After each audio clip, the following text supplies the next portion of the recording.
Aquel a quien lloráis se encuentra de ahora en adelante entre los más grandes de todos los tiempos.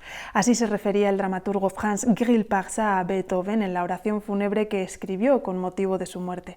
Al funeral asistieron miles de personas, entre las que se encontraban importantes intérpretes y compositores del momento, como Hummel, Czerny o Schubert. Aquella multitud congregada en el centro de Viena era un buen presagio de la enorme proyección cultural que el compositor alemán iba a tener desde aquel momento hasta la actualidad. En sus 56 años de vida, el genio de Bonn había instaurado nuevas reglas para la escritura musical. La fuerza de sus creaciones fue tan abrumadora que algunos autores, como Johannes Brahms, sintieron una influencia paralizadora en su propio desarrollo creativo.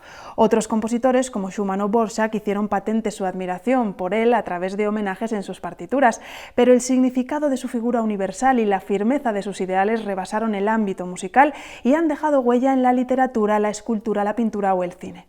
A través de la obra Absolute Jest de John Adams comprobaremos cómo la alargada sombra beethoveniana se sigue extendiendo sobre el arte del siglo XXI.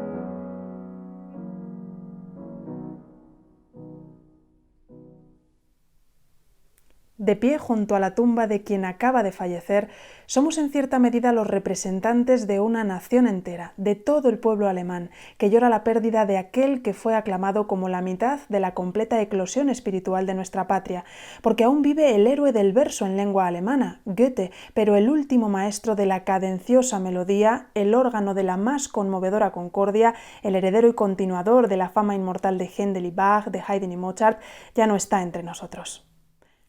Con estas elogiosas palabras se refería Grillparzer al ya difunto Beethoven en la oración fúnebre que escribió a propósito de su muerte y que el actor Heinrich Anschutz leyó a las puertas del cementerio de Währing.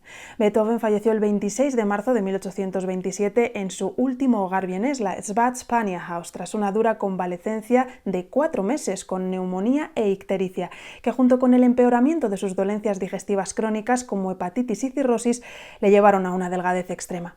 Durante aquel periodo lo que más daño le hacía era la imposibilidad de componer.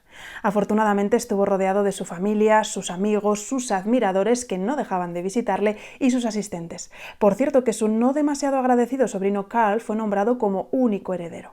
Tras un multitudinario y extenso velatorio, el 29 de marzo se celebró el funeral, que sería recordado como uno de los más impresionantes celebrados en Viena para una personalidad que no formaba parte ni de la aristocracia ni de la realeza. Incluso las escuelas cerraron. La música estuvo muy presente y, por ejemplo, se interpretó la pieza que acabamos de escuchar, el tercer movimiento de la sonata para piano número 12 opus 26 de Beethoven, titulado Marcha fúnebre para la muerte de un héroe, en un arreglo para banda. En el mes de abril se celebraron 2 nuevos funerales en los que se interpretó el Requiem de Mozart y el primero de los 2 Requiems de Cherubini, ambos músicos admirados por nuestro autor. En 1888 el cuerpo de Beethoven fue exhumado por segunda vez, la primera en 1863 se había llevado a cabo para realizar estudios médicos. Bien, pues en esa segunda ocasión los restos fueron trasladados al cementerio central de Viena, donde hoy en día continúa emplazada su tumba. Jamás se me ha ocurrido componer por el honor y la fama. Necesito sacar lo que tengo en el corazón. Por eso compongo, dijo Beethoven en una ocasión. O yo no compongo para la multitud, compongo para la gente culta, también afirmó. Independientemente de las pretensiones reales del compositor, lo que está claro es que a mediados del siglo XIX la música de Beethoven ya formaba parte del repertorio canónico que debía ser escuchado, estudiado y venerado por cualquier aspirante a compositor. El creador alemán se había convertido en el modelo principal principal para la música del futuro y también en el patrón con el que todos los demás autores serían comparados. De esta manera, Mozart y Haydn fueron relegados al estatus de precursores y Beethoven coronado como emperador de los compositores, dominando desde su trono la historia de la música. Las generaciones posteriores se sintieron absolutamente intimidadas por su figura. De hecho, para algunos estudiosos, esas décadas centrales del siglo XIX se podrían denominar como la sombra de Beethoven, ya que ejerció una influencia paralizante en muchos casos. Autores que se sintieron incapaces de enfrentarse a la sinfonía o al cuarteto o incluso a la propia forma sonata al considerar que Beethoven había llevado estos géneros al más alto grado de desarrollo. El caso paradigmático de esta angustia de la influencia lo encontramos en Johannes Brahms. Nunca escribiré una sinfonía, no tienes ni la menor idea de lo que se siente al oír constantemente caminar detrás de ti a tal gigante, afirmó Brahms refiriéndose a Beethoven. Y es que el compositor alemán no escribió sinfonías o cuartetos de cuerda, esos géneros en los que Beethoven había llegado a lo más alto, hasta muy tarde. Por un lado, se dice que descartó hasta 20 cuartetos de cuerda antes de publicar su primer acercamiento al género. Y por otra parte, fue el único compositor importante de su tiempo en estrenar su primera sinfonía cumplidos los 40 años. Y es que después de la novena, ¿qué más se podía hacer en el género sinfónico? Finalmente, Brahms presentó su primera propuesta sinfónica en 1876 tras 14 años trabajando sobre la partitura. El homenaje al genio de Bonn era clarísimo, con reminiscencias de al menos la quinta y la novena sinfonías beethovenianas, y de hecho esta primera sinfonía de Brahms fue conocida como la 10ª de Beethoven. No en vano, Brahms fue definido como la tercera B de la música alemana tras Bach y el propio Beethoven.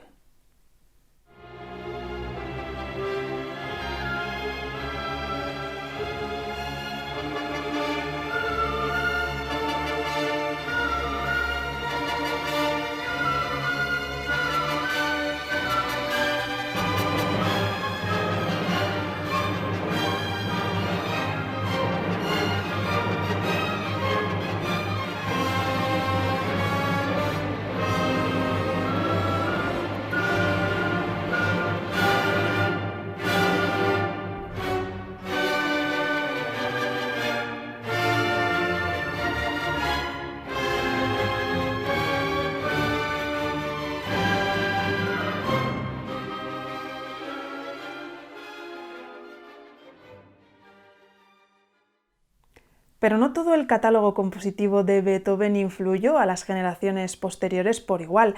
De hecho, las contribuciones en su etapa tardía al cuarteto de cuerda o a la sonata para piano fueron cuestionadas por la crítica e incomprendidas hasta muchas décadas después de su muerte. Así que el estatus de obras canónicas a imitar, entre comillas, se le había dado a las creaciones de su primera y sobre todo segunda etapa compositiva, como los cuartetos Rasoumovsky, las sinfonías quinta, sexta y séptima y las sonatas para piano de esa época intermedia. La concepción subyacente de la música como modo de expresión subjetiva y libre fue lo que fascinó a la generación romántica.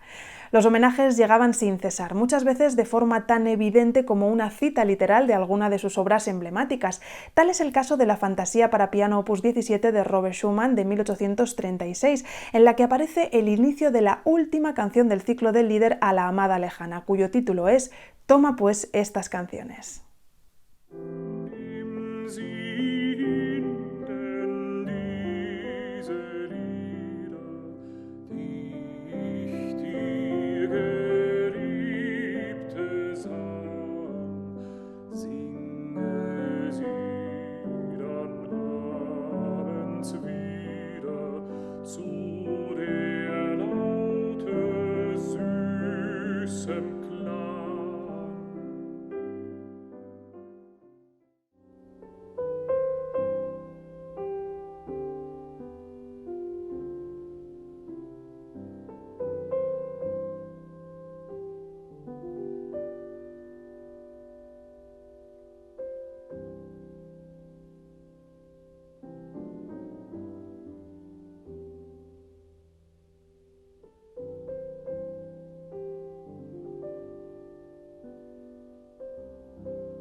También tenemos un homenaje a Beethoven muy claro en el Scherzo molto vivace, tercer movimiento de la Sinfonía número 9 de Antonín Dvořák de 1893.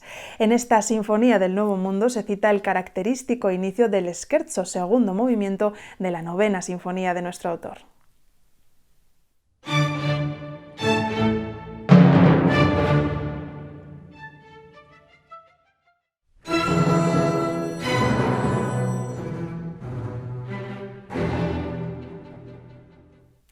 Pero la fuerte presencia de Beethoven en la cultura occidental no acaba en el ámbito de la música ni mucho menos. En la literatura, por ejemplo, es muy amplia la lista de obras que se inspiran en la vida o en la música del autor alemán.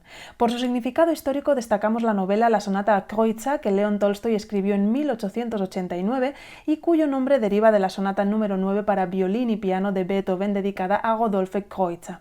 Si hablamos de pintura y escultura, los ejemplos más representativos los encontramos en el edificio de la Secesión de Viena, con el conjunto escultórico de Max Klinga, que presenta a Beethoven como deidad olímpica, y el impresionante friso de Beethoven de Gustav Klimt, que plasma en coloristas imágenes el recorrido emocional de la novena sinfonía. Ambas obras fueron creadas para la exposición de 1902, que estaba concebida en homenaje al compositor. No en vano, el lema del movimiento secesionista era «A cada tiempo su arte y a cada arte su libertad». Pero también Beethoven sigue dejando huella incluso en disciplinas artísticas que él no conoció, como el cine. A ese respecto destacamos la película de 2012 El último concierto, estructurada en base al cuarteto opus 131 del autor alemán. Y por supuesto no podemos olvidar cómo también Beethoven se ha colado en numerosas ocasiones en el repertorio ligero. En el caso español destacamos a cantantes como Miguel Ríos y grupos como Mocedades, y en el panorama internacional, por ejemplo, a Rainbow.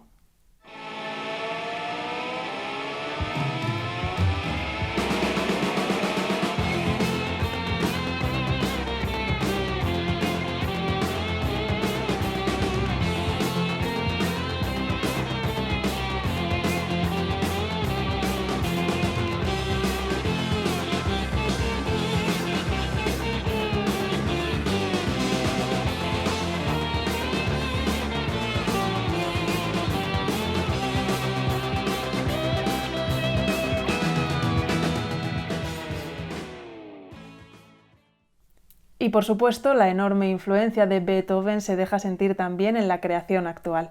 Podemos citar la orquestación que Hans Zenda llevó a cabo en 2011 de las míticas variaciones Diabelli, el Neutralization Study de Johannes Kreidler de 2014, la Monadologie 34, Loops for Ludwig de Bernhard Lang de 2018 o la obra Nine in One de Wolfgang Mitterer también de 2018.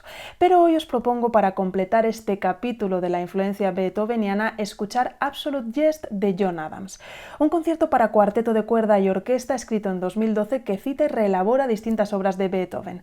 La pieza fue encargada por la Orquesta Sinfónica de San Francisco para celebrar su centenario, pero la idea de realizar esta reinterpretación o paráfrasis de material beethoveniano le fue sugerida al compositor estadounidense al escuchar una interpretación en vivo de Pulcinella de Stravinsky. Según el propio John Adams, se sintió estimulado por la forma en la que Stravinsky había absorbido esos recursos del pasado y los había convertido en su propio lenguaje personal.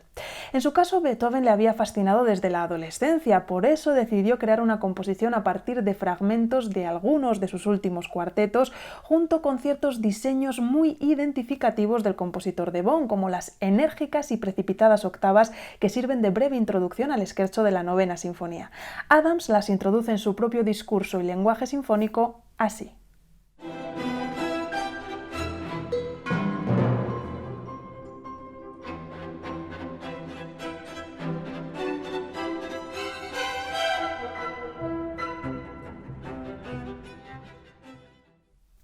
En el inicio de Absolute Jest, John Adams también evoca otras referencias del catálogo beethoveniano procedentes de la sonata Hammerklavier de la Sinfonía número 8 y otros motivos arquetípicos de Beethoven que aparecen y se esconden constantemente. Pero hay un material que desde su aparición hacia el primer tercio de la obra va a dominar el resto de la pieza, el pasaje central del Scherzo vivace del cuarteto número 16 opus 135, un fragmento en fortísimo de carácter motórico repetitivo y obsesivo. Esta es su versión original.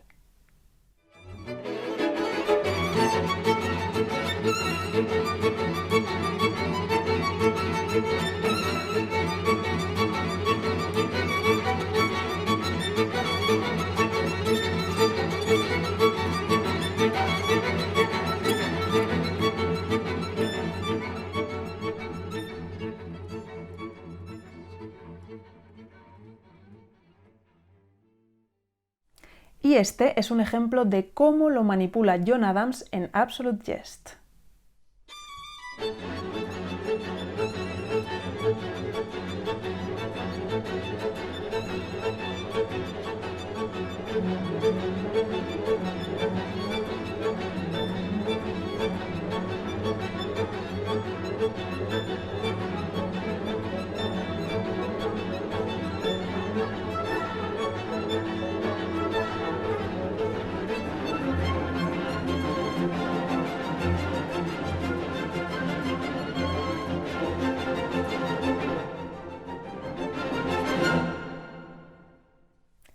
La segunda mitad de Absolute Jest de Adams nos depara evocaciones de fragmentos de La Gran Fuga y del tema fugado de apertura del cuarteto Opus 131. Además, en la coda final se nos presenta el cuarteto de cuerda solista avanzando a toda velocidad sobre las famosas progresiones armónicas de la sonata Waldstein.